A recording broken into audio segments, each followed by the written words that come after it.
గీగోరు అనే మాటకు ఉబికేని ఊట అని అర్థం. కారణం ఏంటంటే ప్రభు సంఘాల్లో ప్రియమైన దేవుని బిడ్డలారా, అది కూషు దేశపు మీదుగా పాలించుకుంటారు కలుగుతున్నట్లు వాక్యము సెలవిస్తుంది. కూషు అనే మాటకు నలుపు అనగా చీకటి అని అర్థం. గీగోరు అనగా ఉబికేని ఊట. కూషు అనే మాటకు చీకటి అనగా పాపము. అది ప్రవహిస్తూ దాన్ని కలుపుతున్నట్లుగా వాక్యము సెలవిస్తుంది. ప్రియమైన వాళ్ళగా దేవుని యొక్క సన్నిధిలో ఈ ఊట ఎక్కడైతే ఉడుకుతూ పారుతూ ఉన్నదో, ఎక్కడైతే ఈ ఊట వెళుతూ ఉన్నదో, చీకటి అనే పాపం అక్కడ లేకుండా తుడిచివేయబడినట్లుగా వాక్యము సెలవిస్తుంది. మన జీవితాల్లో కూడా ఆయన ఆత్మ ఉడుకుతూ ఆయన వాక్యము ప్రవహిస్తూ ఆధ్యాత్మికంగా మనము ముందుకి కొనసాగాలి. ప్రియ దేవుని విన్నారా, దేవుని వాక్యాన్ని చదువుకుందాం. చూడండి, దేవుని వాక్యములో ప్రియమైన వాళ్ళగా ఆయన వాక్యము సెలవిస్తుంది. యోవేలు గ్రంథంలో ఒక మాట, 3వ అధ్యాయము 18వ వచనం. యోవేలు 3వ అధ్యాయం 18వ వచనం. చూడండి, ఆ దినమందు క్రొత్త ద్రాక్షారసం పాలును కొండలలో నుండి పాలు ప్రవహించును, నీళ్లు పాలును.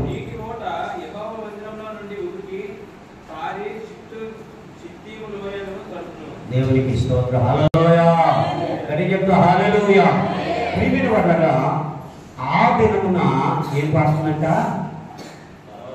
పర్వతం మీద క్రొత్త ద్రాక్షారసం పైకి పోతుంది. రెండవది, కొండలలో నుండి పాలు ప్రవహించును. మూడవది, యోదా నదులన్నిటిలోనూ నీళ్లు పారును. నాలుగవది, నీటి ఓట యెహోవా మందిరము నుండి ఉబికి పారి సిత్తీము లోయను తలుపును. దేవునికి స్తోత్రం. హల్లెలూయా. ప్రియమైన దేవుని బిడ్డలారా, పర్వతాల మీద క్రొత్త ద్రాక్షారసం పారును. యేసయ్యను సిలువ వేసిన ఆ కొండ గొల్గొతా కొండ మీద, ఆ పర్వతం మీద యేసు రక్తము ప్రవహించింది. దేవునికి స్తోత్రం. హల్లెలూయా. యేసు రక్తము ప్రవహించింది. ప్రియమైన దేవుని బిడ్డలారా, ప్రవహించి ఆ కొండ గుహలో ఉన్న ప్రియమైన వాళ్ళగా 10 ఆజ్ఞల పడక ఆ కొండ గుహలో ఉంది.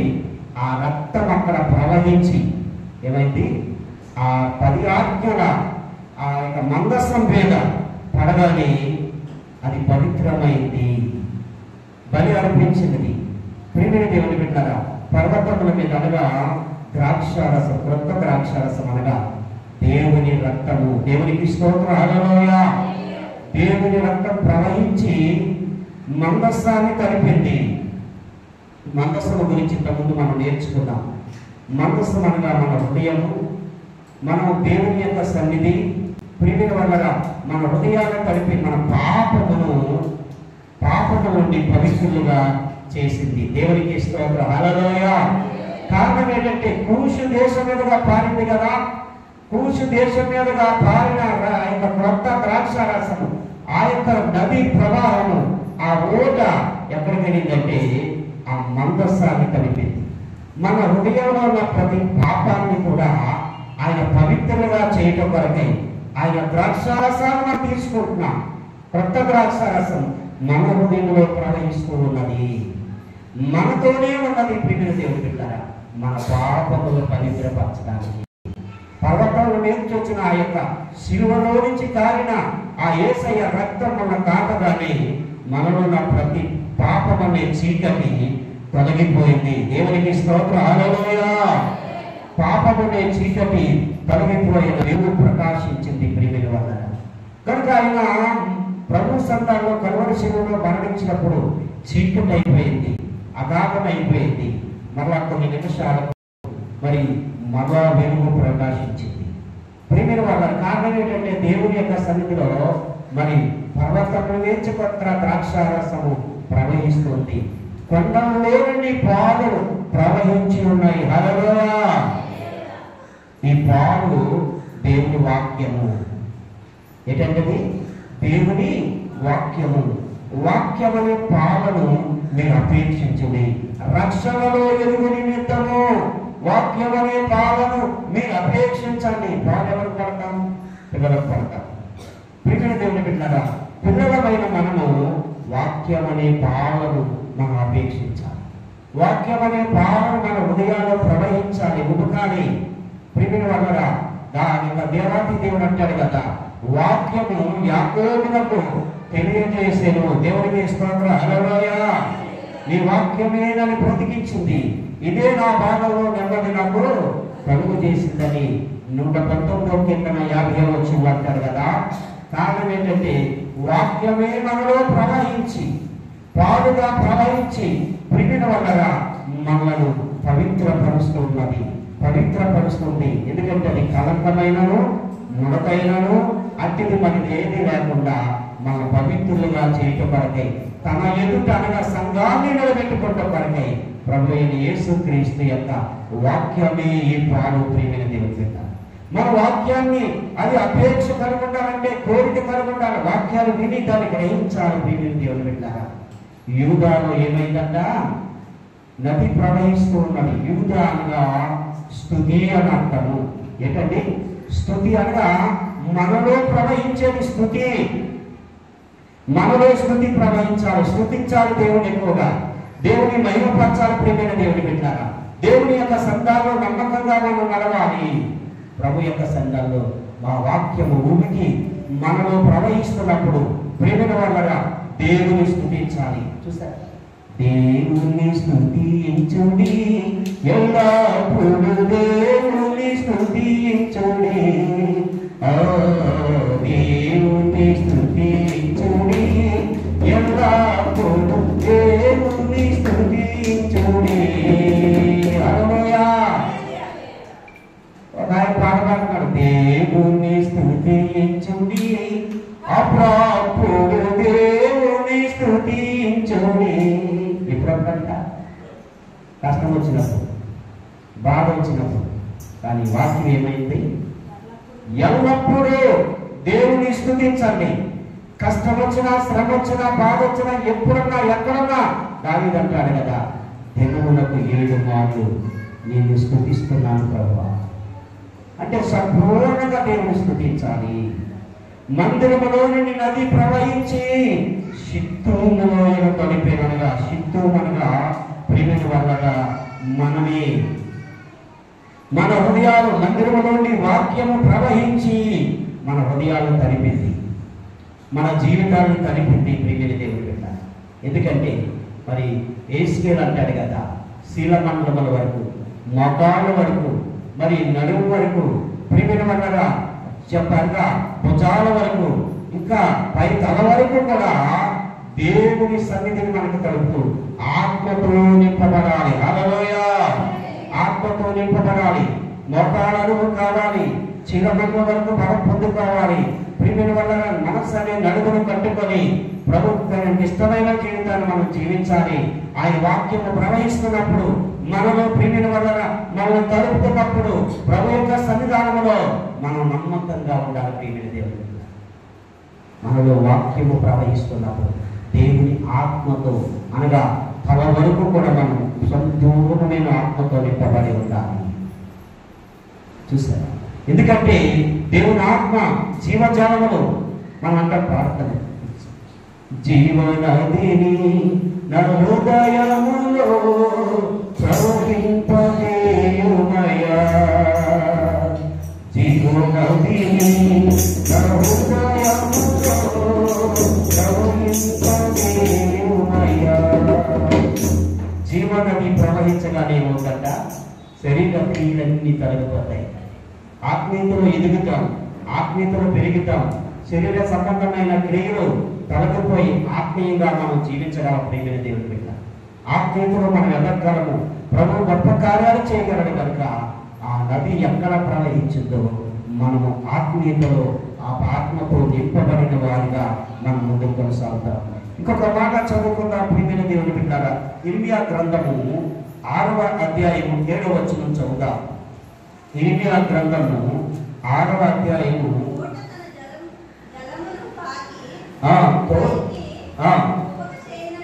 ఉపక చేయనట్లు దేవునికి స్తోత్రం. హల్లెలూయా. ఈ నదిలో నుండి ప్రియమైన దేవుని బిడ్డలారా, మనలో నుండి ఇంకా మంచి కాకుండా చెడుతనం కూడా ఉబికిపోతుందట.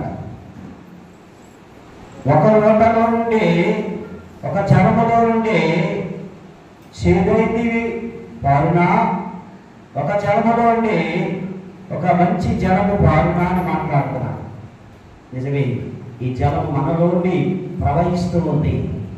అనగా జలములో నుండి చెడు ప్రవహిస్తుంది. చెడుగా మాట్లాడడం, చెడుగా చెప్పుకోవడం, ఇతరుల గురించి చెడుగా మాట్లాడటం, అపహాస్యంగా మాట్లాడటం, అవమానంగా మాట్లాడటం, దూషించడం, చెడ్డగా చెప్పుకోవడం, ఒక వేలు పెట్టి చెడ్డగా పెట్టి మాట్లాడక, వేలు పెట్టి చూపించక, చెడ్డదాన్ని ఆశింపక, ఆకలి కొన వారికి ఆహారం పెట్టి, వస్త్రానికి వస్త్రం ఇచ్చి, మరి దేవుని సంతానంలో నిత్య చేర్చుకుని దిక్కుమాల వారిని నిత్య చేర్చుకున్నప్పుడు నీ వెలుగు వేగవ చక్కగా ఉండను, స్వస్థత నీకు శీఘ్రముగా లభించునని మాట్లాడుతున్నాను. కనుక దేవుని సంఘాల ప్రియా దేవుని బిడ్డలారా, మనలో చెడు ప్రవహించకూడదు. ఎవరి గురించి మనం చెడుగా చెప్పుకోకూడదు, ఎవరి గురించి చెడుగా మాట్లాడకూడదు. కనుక చెడు ఉగిపాట ఉంది. ఈరోజు వాటిలో జరిగేది అదే కదా. ఒకరి గురించి ఒకరు చక్కగా మాట్లాడుకోవడం, 4 ఏళ్ళకి చెప్పుకోవడం, అలాంటి వాడు పలానోడు ఇలా అవుతుంది, పలానోడికి ఇలా జరుగుతుంది, పలానోడికి అలా అవుతుందని చెడు ఓట అంటారు. ఏమోట? చెడు ఓట ప్రవహిస్తుంది. నీలో చెడు ఓట నీ ప్రవహించినప్పుడు ఏమవుతుందంటే ఎవరు చెడిపోతారు? నువ్వే చెడిపోతావు. ప్రియమైన దేవుని బిడ్డ, కనుక చెడు గురించి ఎవరి గురించి మనం చెప్పకూడదు. వారి గురించి ప్రార్థన చేయాలి, వారి కొరకు ప్రార్థన చేయాలి. ఎంత చెడ్డవారని దేవుడు ఏం చేశాడు? పాపి అయిన ఆ యొక్క చక్కేనే క్షమించాడు కదా. ప్రియమైన వాళ్ళ పాపపు స్త్రీని వ్యభిచారంతో పట్టడానికి స్త్రీని క్షమించాడు కదా, అమ్మాని పిలిచాడు కదా. అందరూ చెడు అని పిలిచారు కానీ, అమ్మా ఎవరు నిన్ను శిక్షించలేదా, నేను కూడా నిన్ను శిక్షించను, ఎక్కడైనా పరిశుద్ధంగా ఉండు. యేసయ్య మంచి ఊపికి ఆ యొక్క మాట ఆమె జీవితాన్ని చెడును మార్చేసింది. పౌలు అంటాడు, నేను హానికరులను, ఏమండి, నేను హింసకులను, నేను భయంకరమైన మనిషిని, అంతకులను. ఇలాంటి మనిషిని సౌలును పౌలుగా దేవుడు మార్చేశాడు. దేవునికి స్తోత్రం. హల్లెలూయా. అలాంటి భయంకరమైన మనుషుల్ని దేవుడు చెడుని మంచి ఓటగా మార్చే దేవుడు, ప్రేమ ఓటగా మార్చే దేవుడు, మంచి మనసు గలవారిగా మార్చే దేవుడు. ప్రియ దేవుడు బిడ్డ, పాపం అనే చీకటి నుంచి విడిపించి, చెడు నుంచి విడిపించి రక్షించే దేవుడై ఈరోజు ఎంతమంది చెడులో ఉన్నవారు రాబోతులు మారుతున్నారు, వ్యభిచారులు మారుతున్నారు, దొంగలు మారుతున్నారు, హంతకులు మారుతున్నారు. అది నీ వల్ల అవుతుందా? సాధ్యపడుతుందా? హంతకులు మారడం, దొంగలు మారడం, వ్యభిచారులు మారడం, త్రాగుబోతులు మారడం, అది దేవుని వల్లే. ఆయన ఓట, ప్రేమ అనే ఓట నీలో ప్రవహించగానే చెడు అనే ఓట నీలోని కలిగిపోతే దేవునికి స్తోత్రం. హల్లెలూయా. ప్రియమైన దేవుని బిడ్డలారా, చెడు అనే ఓట నీలోంచి కలిగిపోయి ప్రేమ అనే ఓట ప్రవహించి క్షమించగలే మనసు వస్తుంది, ప్రేమించగలే మనసు వస్తుంది, సహించుకునే మనసు వస్తుంది.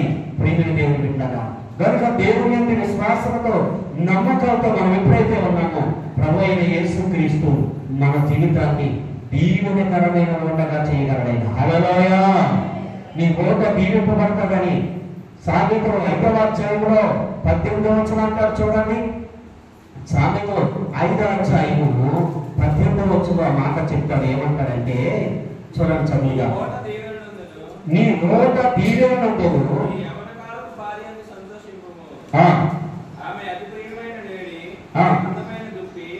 దేవునికి స్తోత్రం. హల్లెలూయా. నీ ఓట దీవెనగా ఉండాలంటే ఏం చేయాలి? నీ యవన భార్యను ప్రేమించు, ఆమె అందమైన దుప్పి.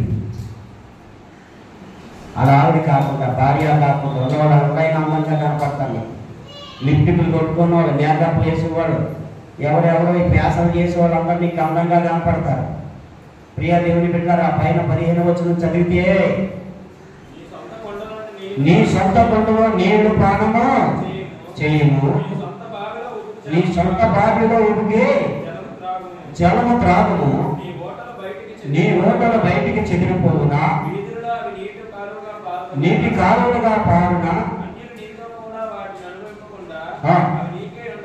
దేవునికి స్తోత్రం, హల్లెలూయా. ఎంత గొప్ప! నీ సొంత కొండలో నీళ్లు పానం చేయము, నీ ఓటలు ఉప్పుకి ఓటలు, నీ ఓటల్ని దేవుని సంతాల్లో నీకు సొంతంగా ఉంటాయి కదా. అవి బయటికి పోతాయా? పోవు కదా. ఏమంటే అవి బయటికి పోయే ఓటలు అయితే ఏమవుతుంది?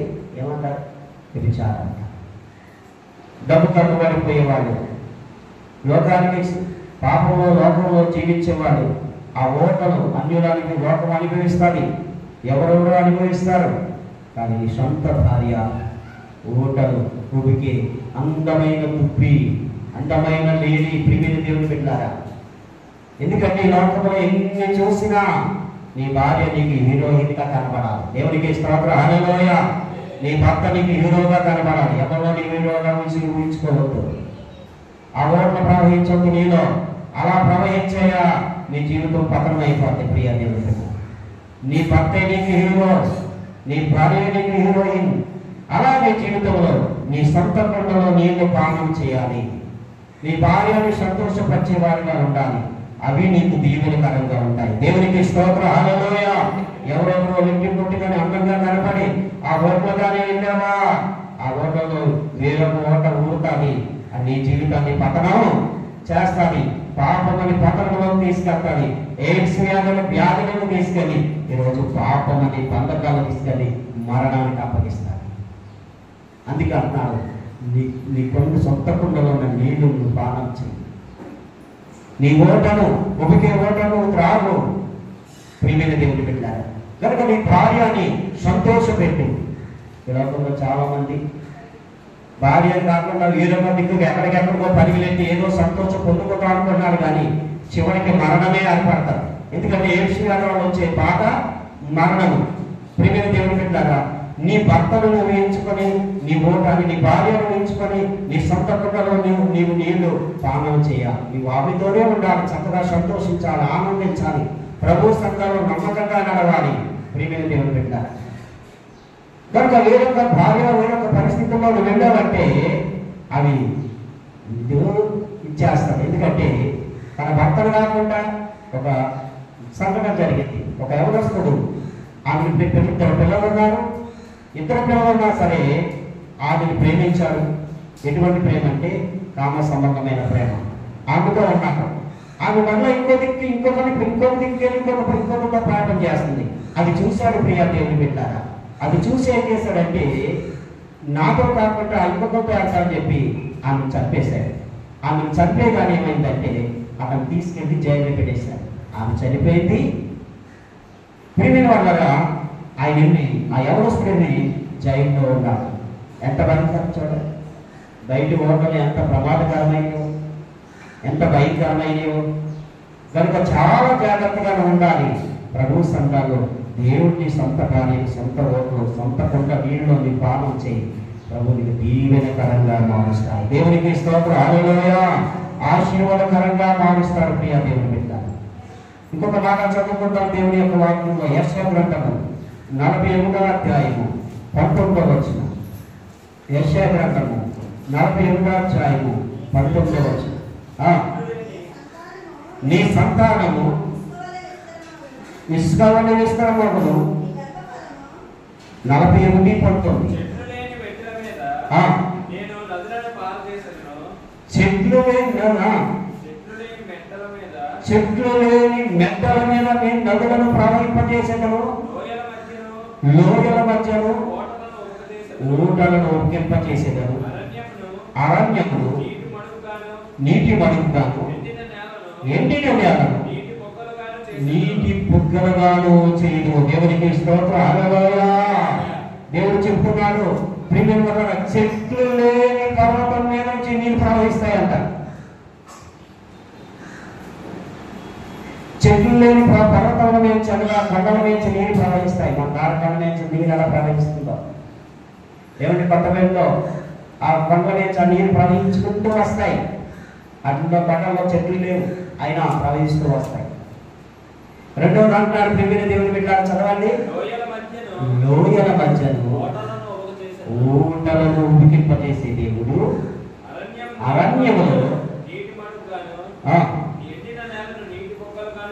దేవునికి స్తోత్రం, హల్లెలూయా, ఎండిపోయిన నేలను నీటి ముక్కలుగా చేసే దేవుడు.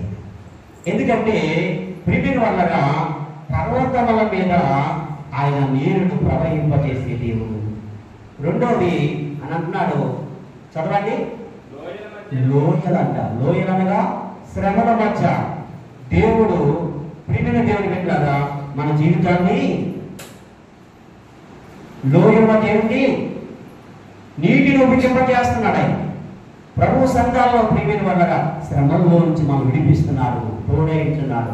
మన కష్టాల్లో వచ్చి దేవుడు తోడై ఉన్నాడు. ప్రియమైన దేవుని బిడ్డలారా, కనుక ఆయన అంటున్నాడు, ఆయన ఓటలను ఉడికింపజేసే దేవుడు, ఆయన మరి మన జీవితాన్ని కాపాడే దేవుడు. ప్రియమైన దేవుడు గర్భఫల విషయంలో తెలియజేస్తున్నాడు. పర్వతం మీద అక్కడ ఏమీ లేకపోయినా పర్వతం మీద నీరు పారుతుంది. చూడండి, అబ్రహాము శారాలు 12 సంవత్సరాలు అయిపోయినప్పుడు అబ్రహాముకు 100 సంవత్సరాలు వచ్చాయి, శారాముకు 90 సంవత్సరాలు వచ్చాయి. అయినా అక్కడ నీరు ఉపకలేది, కానీ దేవుడు సెలవిచ్చాడు, వచ్చే ఏటకల్లా నీ కుమారుని కట్టాలని. నవ్వుకుంది, నేను ముసలిదాన్ని పడుకుపోయి నాకేం మాట ఏమనుకుందండి, నేను ముసలిదాన్ని కదా నాకేం పిల్లలు పడతారు, నీకు నవ్వే కొడుకే పడతాడయ్యా అంటారు దేవత. నవ్వే కొడుకే పడతాడని అప్పుడు నవ్వుకోవడం. అని పేరు కూడా అలాగే పెట్టారు, ఇస్సాకు అనే మాటకు నవ్వు అని అర్థం. ముసలికాలంలో పిల్లలు పుట్టి ఏమవుతారండి, ఏమవుతుంది, నవ్వుతారు అంటారు. లేదా ముసలికాలం వచ్చి ఏదో వచ్చిందని చెప్తారు, నవ్వుతారు. అలాగే జకరియా ఎలిజబెత్ అని దైవజనుడు జకరియా గారు, వారు ముసలి కాలంలో బాప్తిసం ఇచ్చి యోహాను పుట్టారు. ఏమంటే దేవుడికి అసాధ్యమైనది ఏమని ఉందా? కార్యాలు చేసే దేవుడి కదైనా, ఎండిపోయిన చెట్లు చిగురింపజేసే దేవుడి కదైనా. అబ్రహాము అంటాడు, మరలా నీకు ఎవరి కాలం ఇచ్చి నేను నీకు బిడ్డలు నేను ఇస్తానన్నాడు. ప్రియమైన వాళ్ళు ఆయన చేతిలో ఉన్నది, ఆయన చేతిలో ఉన్నది కనుక ఆయన ఉడికింపజేసే దేవుడే. ఎండిపోయిన దానిలో ఆయన నీటి చుక్కలను పుట్టింపజేసే దేవుడే. ఆగడు చూడండి, ఆగడు తన కుమారుడికి నీళ్ళు అయిపోయినప్పుడు, ఆగడు కుమారుడు చనిపోవడానికి సిద్ధంగా ఉన్నప్పుడు ఆ ఎడారిలోని నీటి పుక్కలను ఉడికింపజేశాడు. దేవుడికి స్తోత్రం, హల్లెలూయా. తన బిడ్డలు బ్రతికేటప్పుడు వాక్యం అనే నీటి పుక్కల వాడిలో ఉన్నప్పుడు ప్రేమిన వల్ల నీళ్లు పట్టినప్పుడు నీ బిడ్డలు బ్రతికుతారు, నీ బిడ్డలు దీవెనలు ఉంటారు, నీ బిడ్డలు ఆశీర్వదింపబడతారు. ఇశ్రాయేలు సంతానాన్ని దేవుడు ఆశీర్వదించాడు. దేవునికి స్తోత్రం, హల్లెలూయా. ఎలా ఆశీర్వదింపబడంటే ముస్లిమ్స్ కంట్రీలన్నీ కూడా బంగారంతో నిండిపోయిందండి. ఏమైపోయింది? ఆ ఎడారి ప్రాంతాలన్నీ కూడా పెట్రోలు, కృష్ణాలు, మంచి డీజిలు, ఇవన్నీ బంగారం. ఎంత దీవించాడు దేవుడు. చూడాలి, ఎడారి వంటి ప్రదేశాన్ని దేవుడు ఎంతగా ఆశీర్వదించాడో. ప్రియ దేవుడి బిడ్డలారా, నీ జీవితాలు కూడా ఎడారిగా మారిపోయిన జీవితం అనుకున్నాము. దేవుడు ఓటను ఉడికింపజేసి నీటి బుగ్గలను ఉడికింపజేసే దేవుడు, నిన్ను ఆశీర్వదించే దేవుడు, నీకు దీవెనకరంగా మార్చే దేవుడు. ప్రియ దేవుడి బిడ్డలారా, కనుక నీటి ఓటలు నీలోంచి ఉడికింపజేస్తాను. నీటి బుగ్గలు పుడతాయి, ఎడారిలో ఏమైనా పుడతాయి, నీరు అనేది ఉండదు. ప్రియమైన దేవుడి బిడ్డలారా, ఒక 2 నిప్పులు ఎడారిలో పరిగెడుతుంటాయి.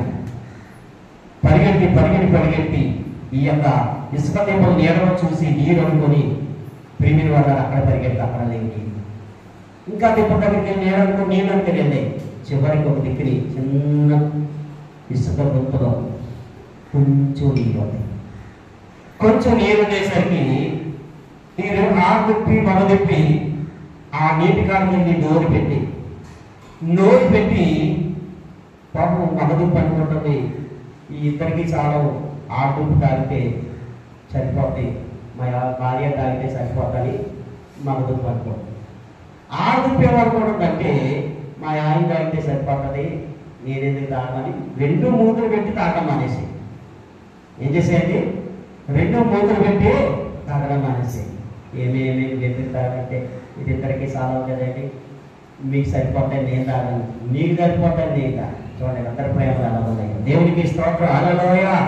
ప్రియమైన దేవుని బిడ్డలారా, దేవుని యొక్క సన్నిధానంలో ఆ చిన్న నీరు అక్కడ ఉంటున్నది అన్ని వారి జీవితంలో ఎలా పంచుకున్నారు. భార్యాభర్తల మధ్య అవగాహన అలా ఉండాలి. ప్రియమైన దేవుని బిడ్డలారా, ఆధ్యాత్మికమైన జీవితము ఆ విధంగా ఉండాలి.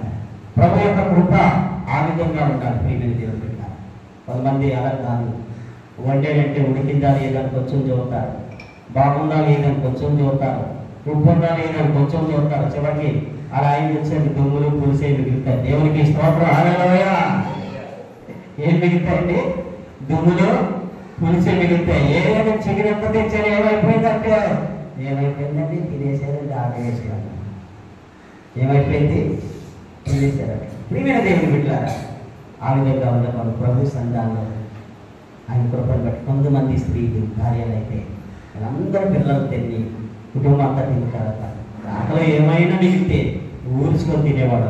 దేవునికి స్తోత్రం, హల్లెలూయా. ఇలాంటి వాళ్ళు ఉన్నారు, అలాంటి వాళ్ళు ఉన్నారు.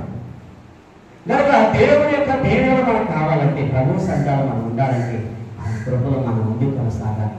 ఇంకొక మాట చదువుకుంటాం ప్రియమైన దేవుని బిడ్డ. ఆమోసు గ్రంథంలో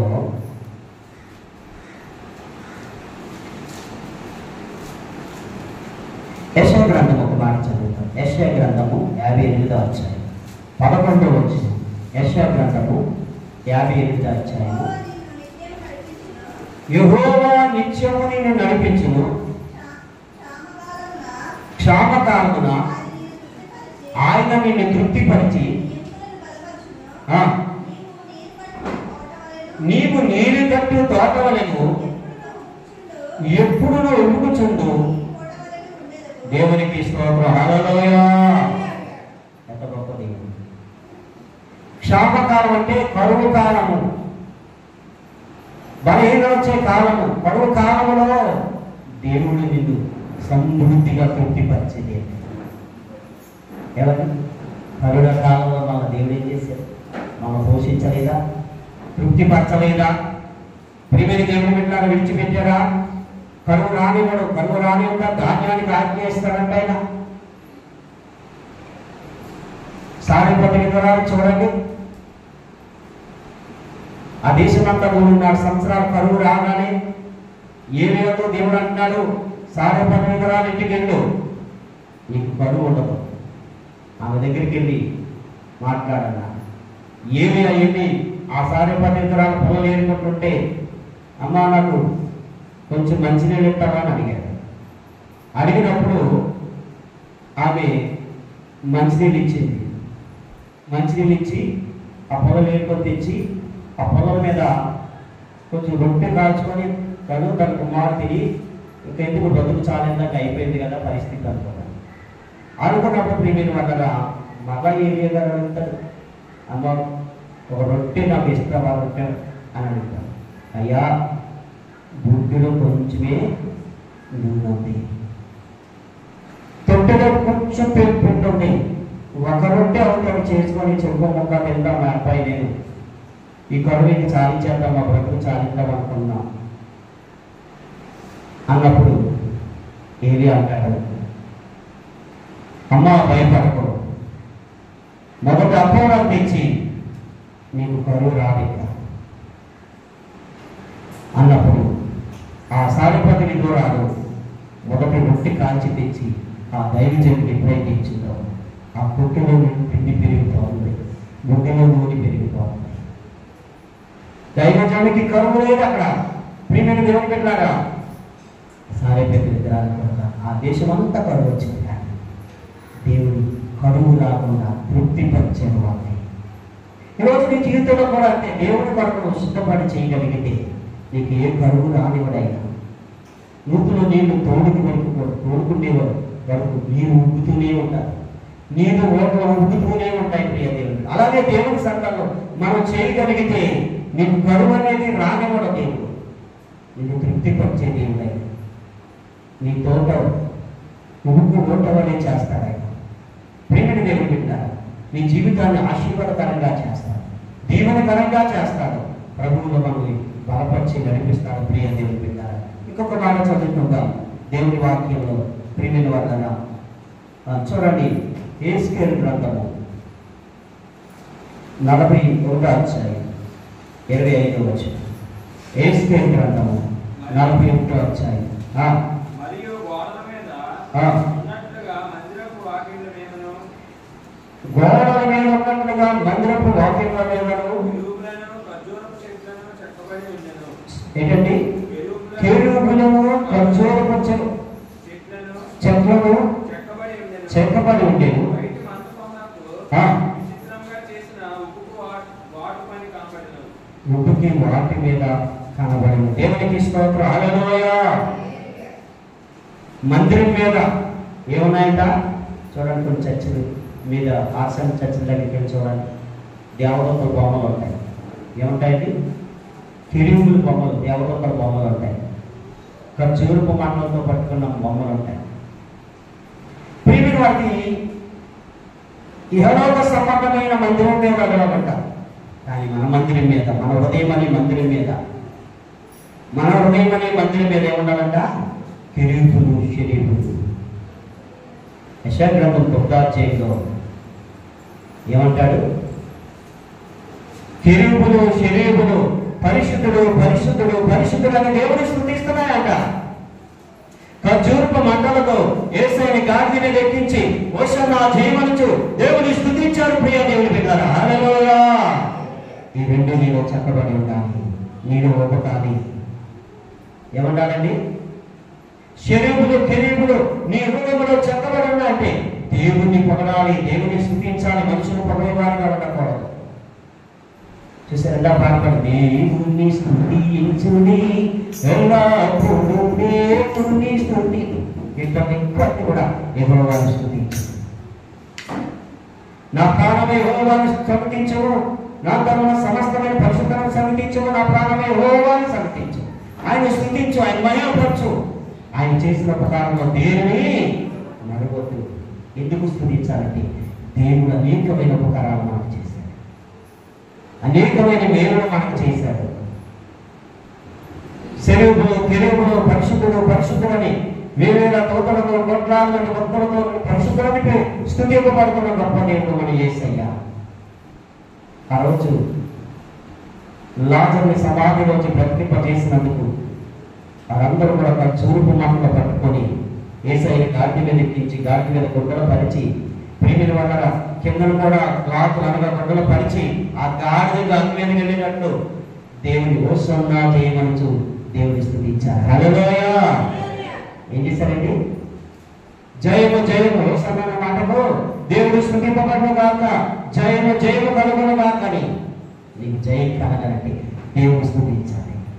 ఎరుకో గోడల చుట్టూ ఇశ్రాయేలు ప్రజలు 7 రోజులు దేవుని స్తుతించి ఎరుకో గోడల చుట్టూ తిరిగి దేవుని మహిమపరచారు, స్తుతించారు. ఏమైపోయాయి? కూలిపోయి ఎరుకో గోడలన్నీ కూడా. నీలో ఉన్న సమస్యలు, నీలో బాధలన్నీ కూలిపోవాలంటే, తొలగిపోవాలంటే నువ్వేం చేయాలంటే దేవుని స్తుతించాలి. నీలో ఉన్న బలహీనత పోవాలంటే దేవుని స్తుతించాలి. నీలో ఉన్న సమస్యలు పోవాలంటే దేవుని స్తుతించాలి, దేవుని మహిమపరచాలి. నీలో స్థుతులని ప్రియమైన దేవుని బిడ్డలారా లోట ఉనికి పారాలి. ఏం పారాలండి? స్థుతులు. ఒక బుక్ ఉంటాడు 1000 స్థుతులు. దేవుని స్థుతించి ఎక్కువ దేవుని స్థుతించు, ఎక్కువ దేవుని ఆరాధించు, దేవుని మహిమపరచు. నీలో సమస్యలు బలహీనత పోతాయి. ప్రియ దేవుని బిడ్డలారా, నీలో ఉన్న బాధలు పోతాయి, నీలో ఉన్న కష్టాలు పోతాయి. కనుక నీ హృదయం అనే మందిరం మీద ఏమి చెక్కబడి ఉండాలి? కెరూబులు చెక్కబడి ఉండాలి, అంజూరపు మంటలు చెక్కబడి ఉండాలి. ఏం చెక్కబడి ఉండాలండి? కెరూబులు చెక్కబడి ఉండాలి, అంజూరపు మంటలు చెక్కబడి ఉబ్బుకి పారాలి. అనగా స్తుతులు దేవుని సంతానం ఉబ్బుకి పారాలి. నీ హృదయంలో నుంచి దేవుని స్తుతులు ఎక్కువ రావాలి. కొంతమంది ఆరాధన చేసేటప్పుడు స్తుతించం. ఏమంటే దేవుని మహిమపరచరు, దేవుని ఆరాధించరు, దేవుని గట్టిగా దేవుని స్తుతించరు, నీలో సాతాను ప్రభావం పోతాయి. ఒకరోజు నెల గట్టిగా దేవుని ఆరాధన జరుగుతున్నప్పుడు ప్రియమైన దేవుని మధ్యలో మరి ప్రేమవతి అనే అమ్మ ఉండేది. ఆ అమ్మ దెయ్యంతో ఉంది. కింద ఒకసారి కేకలేసి కింద పడిపోయి దెయ్యాలు మారిపోతాయి. దేవుని స్తుతించి ఎక్కువగా దేవుని మహిమపరచు, నీలో సమస్యలు పోతాయి. నీలో నా బలహీనత స్వస్థత దేవుని నీకు శీఘ్రముగా లభించేటప్పుడు దేవుడు చేస్తాడు. ప్రియ దేవుని బిడ్డ, స్తుతులు నీలో చిగుపెట్టి పాడాలి, నూటలుగా పాడాలి.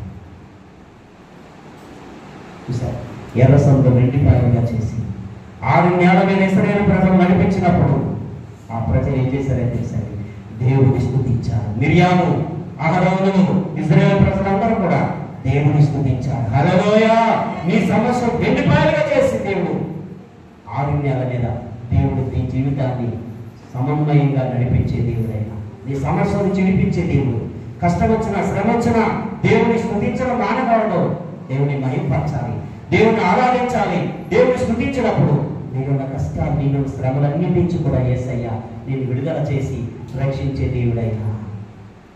చూసారా, లోబట్టాడు కదా మాట, యెహోవా ఇచ్చెను, యెహోవా తీసుకొనెను, యెహోవా నామమునకే స్తుతి కలుగును గాక. దేవునికి స్తోత్రం. హల్లెలూయా!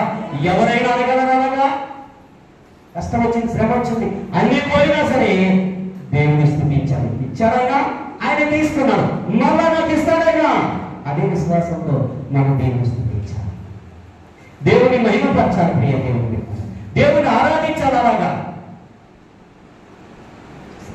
చక్కని మాట చెప్పాడు, యెహోవా ఇచ్చెను, యెహోవా తీసుకో, యెహోవా నామమునకే స్తుతి కలుగును గాక. అన్ని ఆయన ఇచ్చాడు, ఆయనే తీసుకుంటాడు, మళ్ళా ఆయనే ఇస్తాడు. ఎవరు? అబ్రాహాము కుమారుడు ఇస్సాకును బలిగా కోరాడు, తీసుకున్నాడా? తనకు బదులుగా పొట్టేలు నడిపించమని, పొలంలో చెట్టిన పొట్టేలు నడిపించమన్నాడు.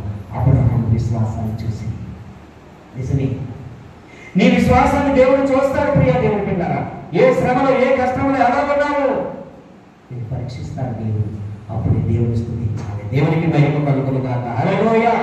దేవుని స్తుతించాలి ఎక్కువగా. నీ మందిరములు అనగా హృదయం అనే మందిరములో ఎవరు ఉండాలి? స్తుతులు ఉండాలి. ఆయన స్తుతుల మీద సింహాసనాసీనుడై ఉన్నాడు. ఏమన్నాడు? స్తుతుల మీద, నువ్వు స్తుతించే స్తుతుల మీద సింహాసనము ఆయన ఆశీనుడై ఉన్నాడు. నువ్వు ఎప్పుడైతే గట్టిగా దేవుని స్తుతిస్తున్నావో నీ హృదయంలోనే దేవుడు ఉంటాడండి, ఎక్కడికి పోవాలి. హృదయమే నీ ఆలయం క్రీస్తు. ఏంటండి? మన హృదయమే దేవుని మందిరం.